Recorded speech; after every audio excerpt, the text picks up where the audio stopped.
मुल्क को छुटकारा हासिल करवाने के लिए, आवाम के दुखों को ख़त्म करने के लिए, गुर्बत, बेरोज़गारी और महंगाई, उससे आवाम को बचाने के लिए, यतीम और बेवा के सरों पर दस्ते शफ़क़त रखने के लिए हमने आज तफसील से गुफ्तगू की। और इसमें कोई दो राय नहीं कि हमें तमाम आइनी, कानूनी और सियासी ऑप्शंस को हमें बिला ताख़ीर हमें उनको इस्तेमाल करना होगा।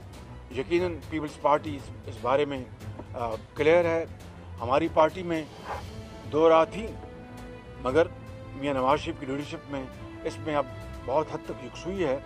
तो आज हमने ये तय किया है कि हम अगले चंद दिन में मुस्लिम लीग नून की जो सेंट्रल एग्जीक्यूटिव कमेटी है उसमें मशावरत करके, और हमारी जो वाइडर जो हमारी जो अलायंस है